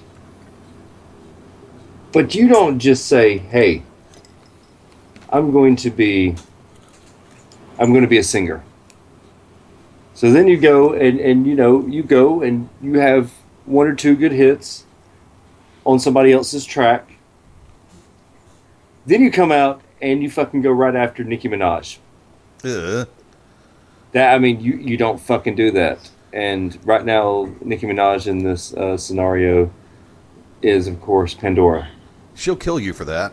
Why'd you make her Nicki Minaj? I don't fucking know, because that's the only thing relevant right now. I was going to make her Bonnie Tyler, but nobody got that joke. I was going to say Mariah Carey or Celine Dion. No, because Mariah Carey is actually more sane than Pandora, if you can believe that. Could be worse. You could have said Britney Spears. That's batshit crazy. Well, she hadn't shaved her head, so. To be honest with you. There it is. Like that yet. No, do it. No, Angie, do it. Do it. To be honest with you. See, there you Whichever Pandora shows up, she's going to be angry. Angry. Yeah, she will take it out on her, and her being America Strong. And we like America. We've spoken to America several times. We've hung out with America after the events. And you take great pleasure at just picking on her relentlessly. Yes, I love it. I know. She gets so worked up. It's awesome. That makes it. I love ribbing her. She is so easy to rib. It's easy to rib Pandora too. Like, I'm not a bully. I do like to rib a few people. I love giving Dylan Cook shit. That's because I expect more out of that motherfucker than what he's given. But this is going to be a pretty good match. If America, I know you listen to the show. I know you're going to listen to this and give me shit whenever you see me again. Mm-hmm. I'm going to give you some advice. Watch Pandora's elbows. Watch her strikes. She does take Krav Maga.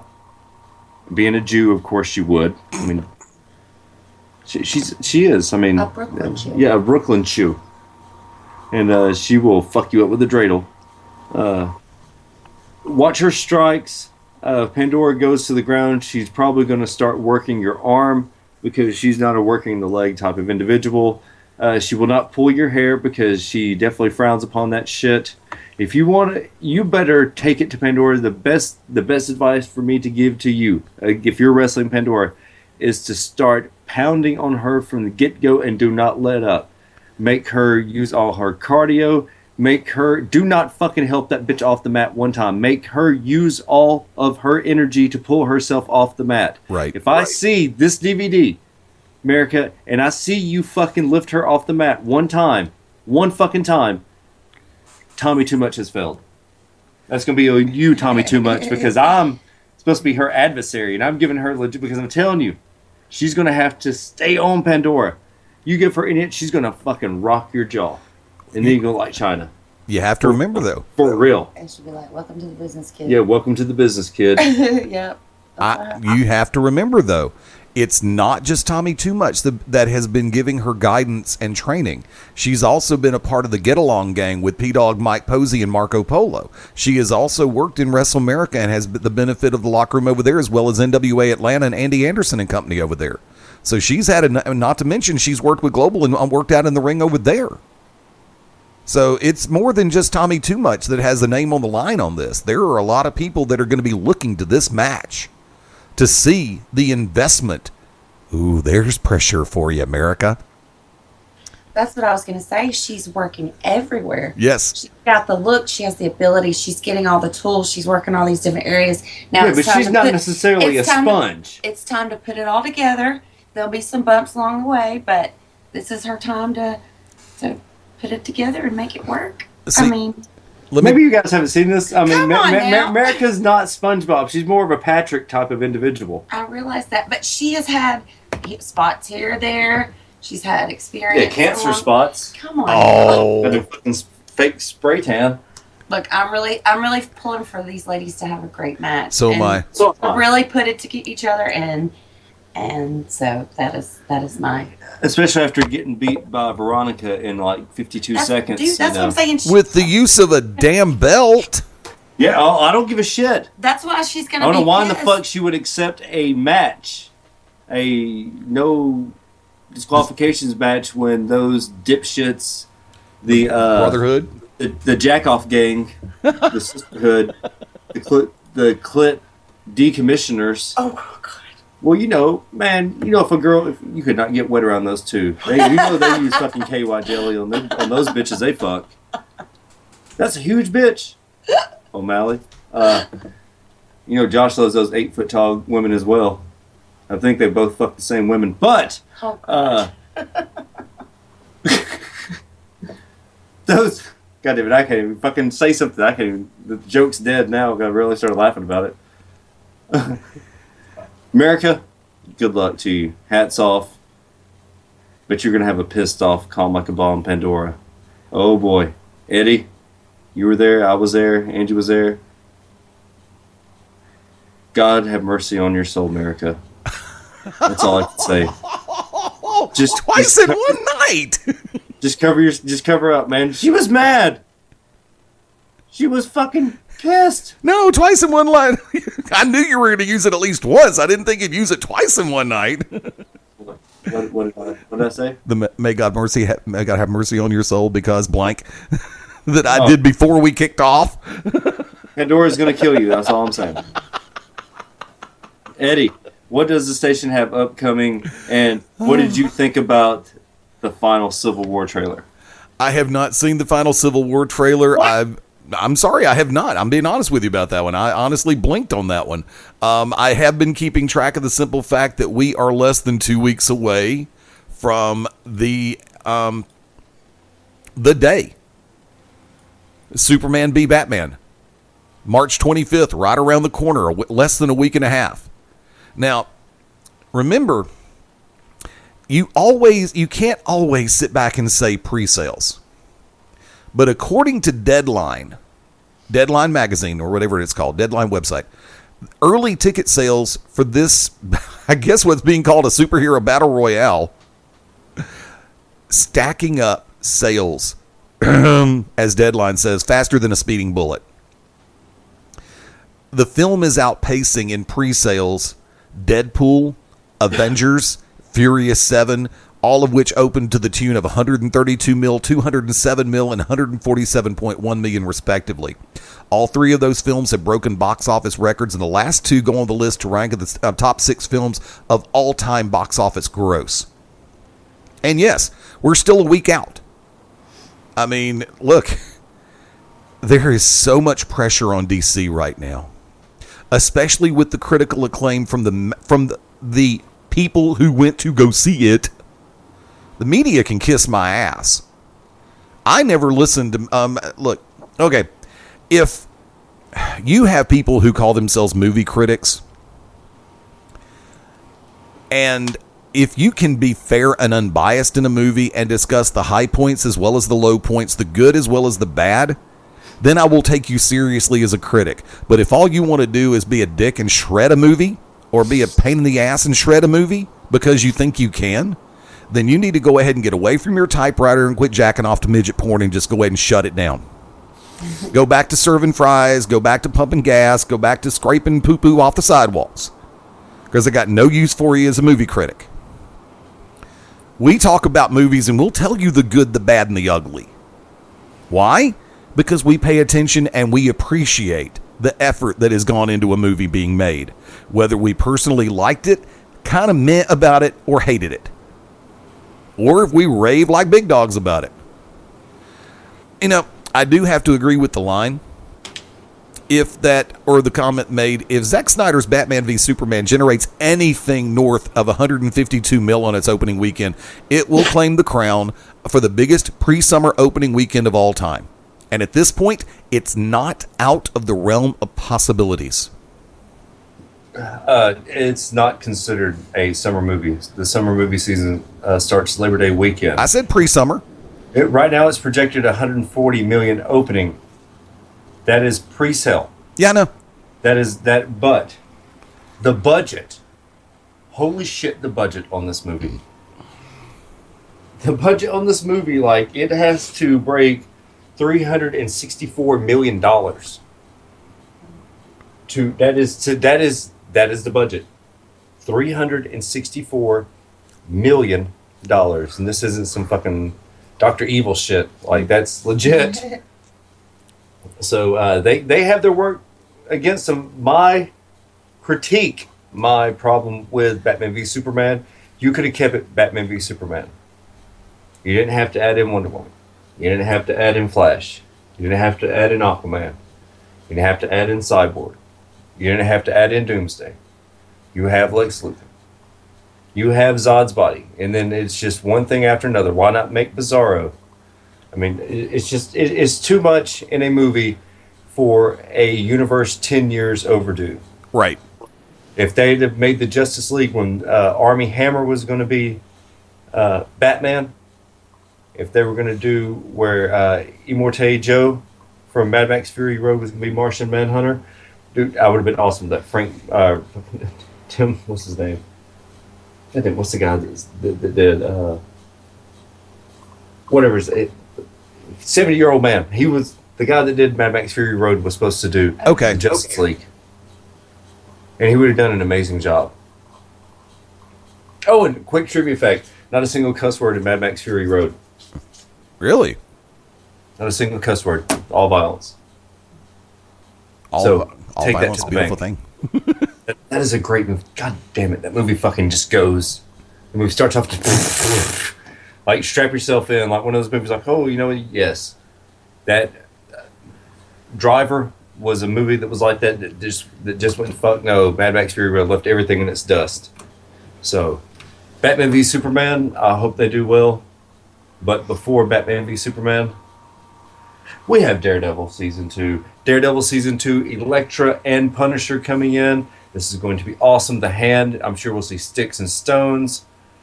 Matt Murdock going through a little bit of a crisis. Foggy going through whatever the fuck Foggy does. Karen Page coming back. I'm sure we'll see Night Nurse again. Maybe we'll see Luke Cage. Maybe we'll see Danny Rand. We know Luke Cage, they're filming the first season of that. We know Danny Rand's going to be in that.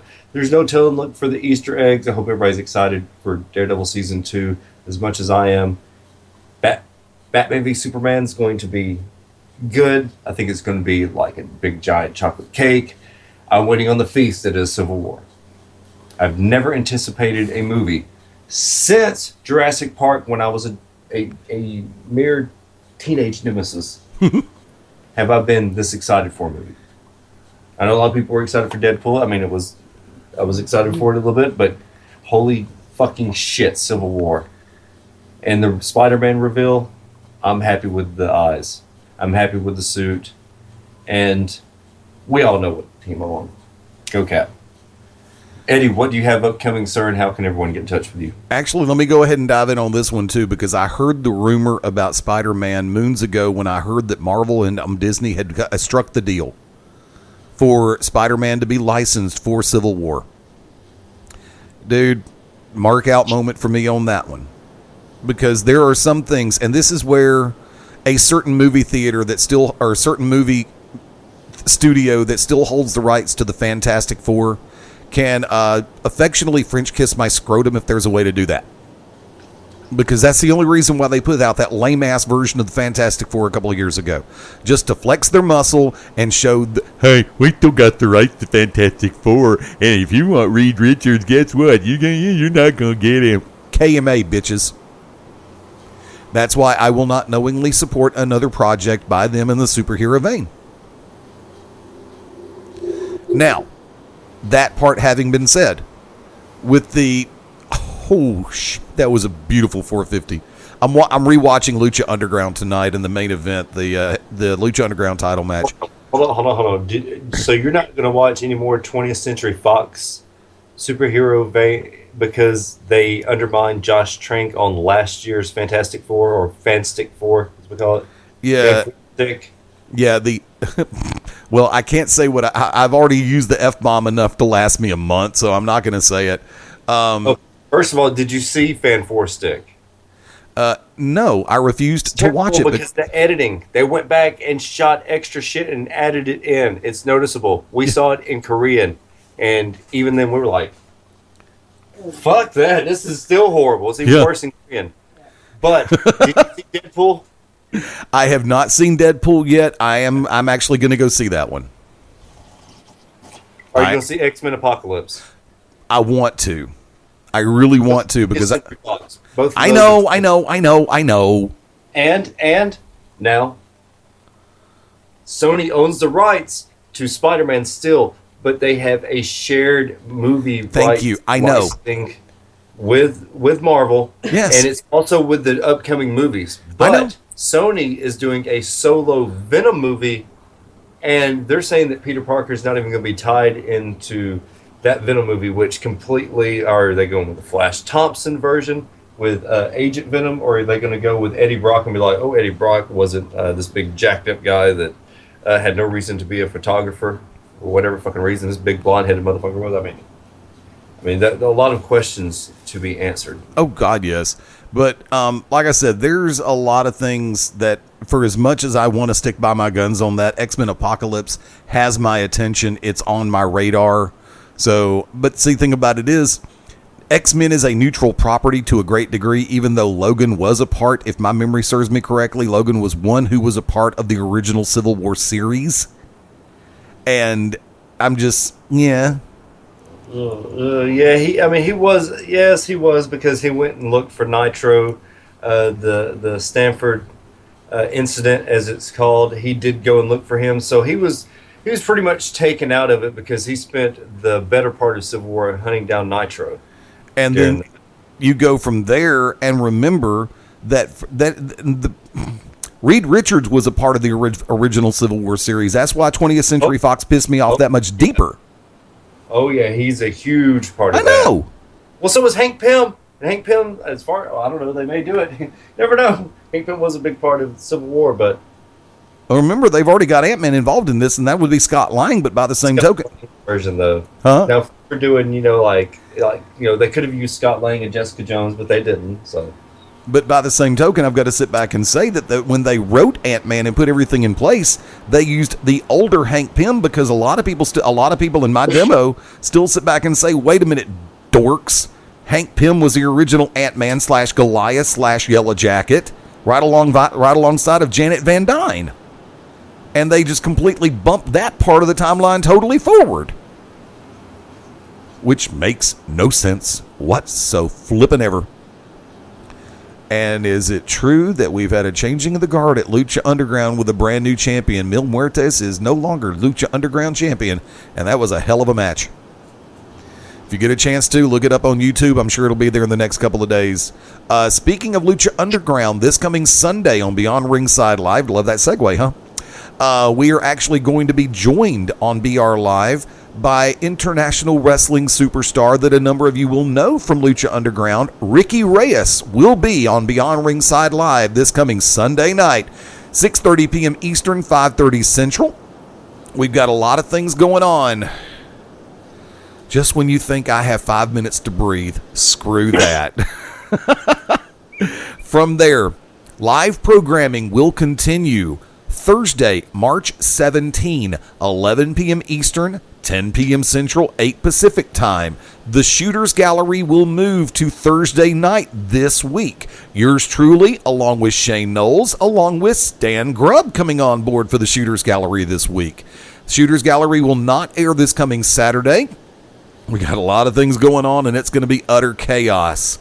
The trifecta is alive and well Sunday nights, and that's going to be Sunday Sunday, March 20th. Beyond Ringside Live, you just heard special guest Ricky Reyes on board with us, 6:30 p.m. Eastern. Corner to Corner returns this Sunday at 9 p.m. Eastern, 8 p.m. Central Time, and the Midnight Black Mass back in full force, better than ever, at 11 p.m. Eastern, 10 p.m. Central. This Tuesday, March 22nd, Double Shot.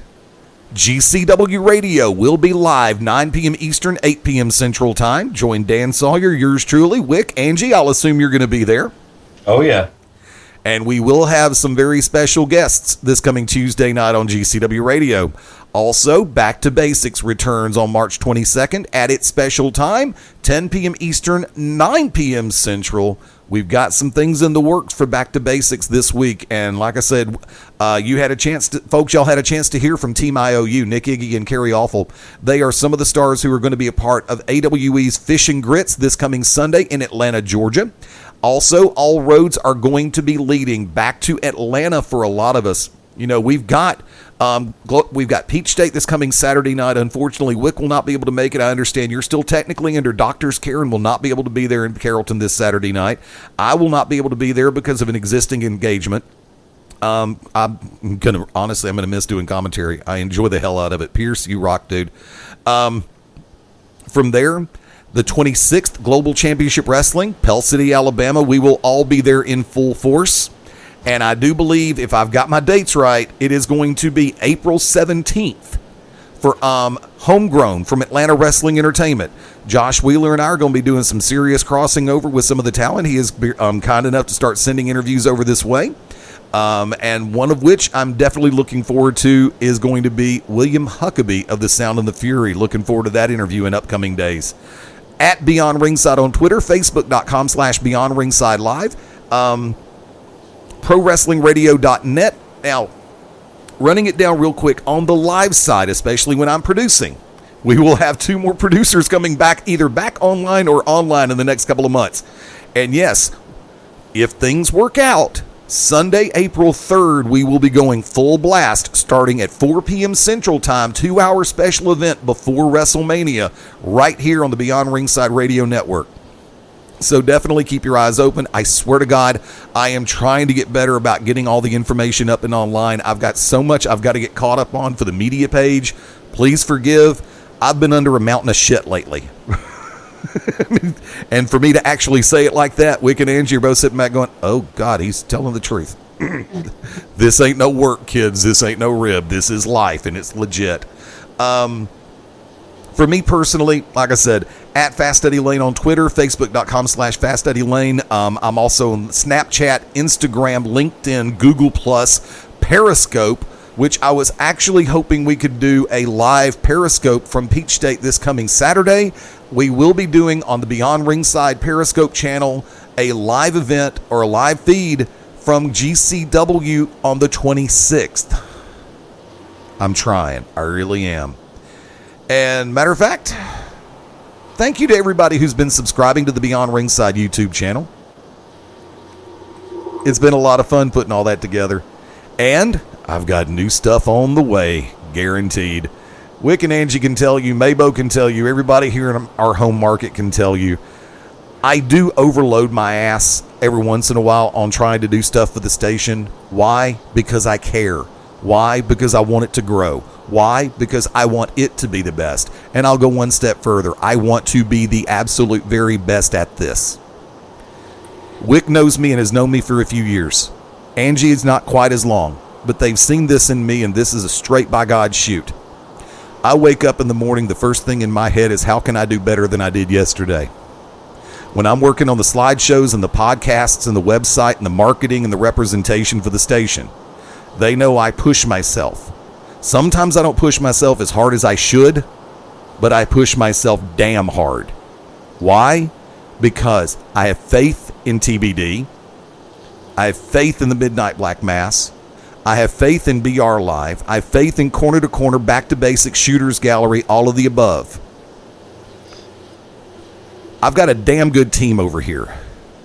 And to everybody who has been taking the time to listen, thank you.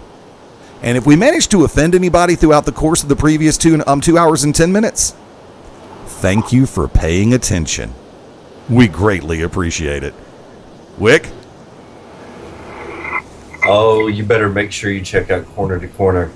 Grubby is an amazing guy. It's great to have Grubby back on the station. Tomorrow night, what time is that show? 11 p.m. Eastern, 10 p.m. Central.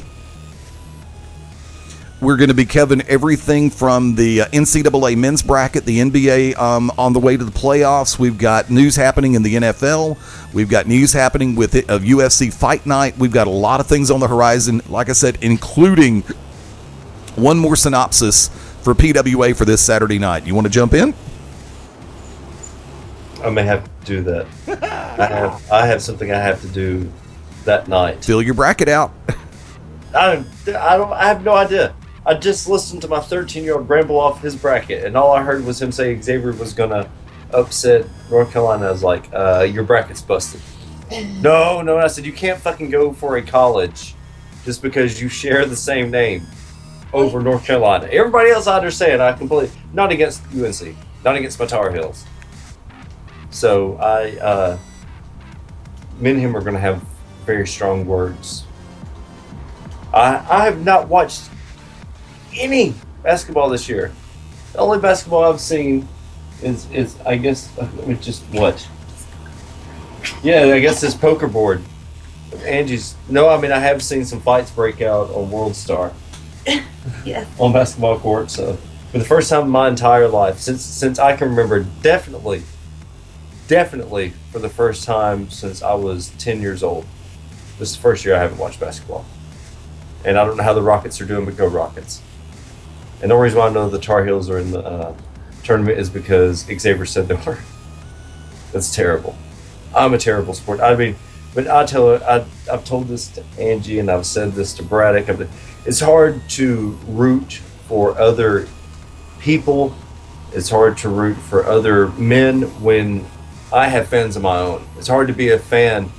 Like, that's why I don't get people going to do different things and going to different events instead of doing wrestling events. Like, why turn down a booking to go do something? No, I'm not talking about you, Eddie. That's not what I'm talking about. It's hard to think about why somebody would be like, I'm going to go to the Atlanta Braves game instead of taking this booking. You're going to go be a fan,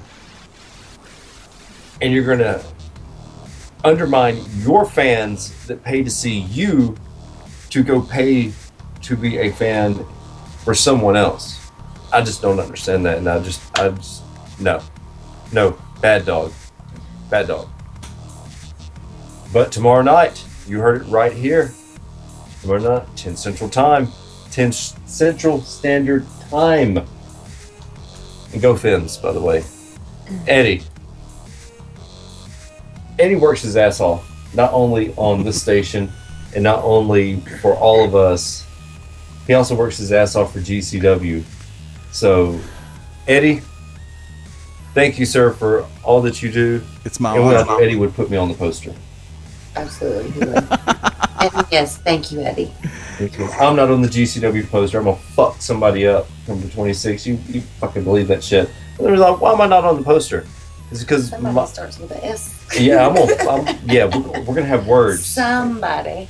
in whatever language they happen to speak. Yeah, I got in trouble last night. Oh God, why? Tell you off air.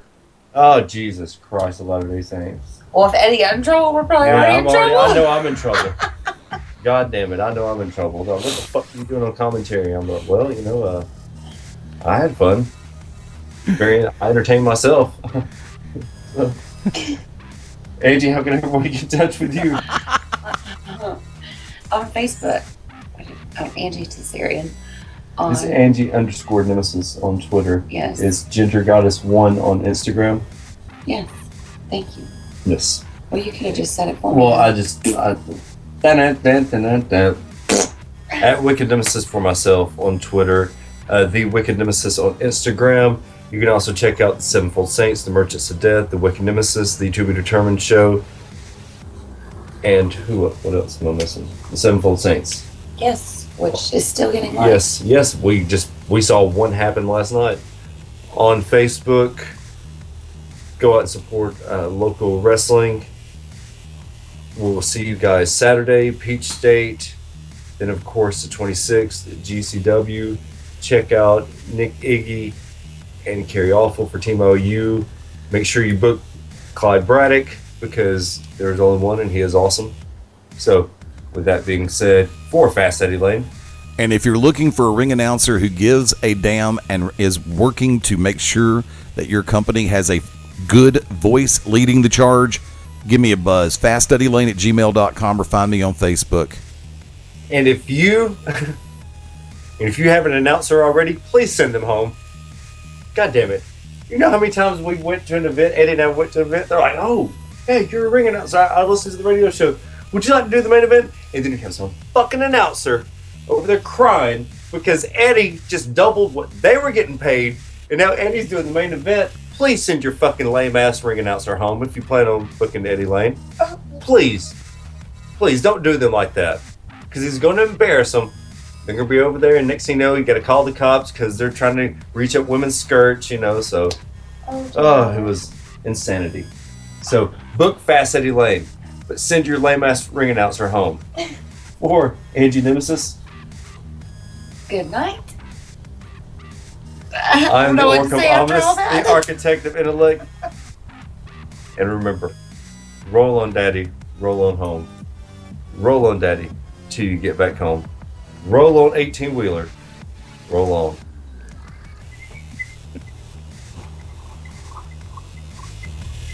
Are you not going to do the other part? No, I was just leaving it at that. Oh, well, shit. Show. Bye. Good night, good luck. To be determined. Don't be a maybe. Forever forward. Simple thing.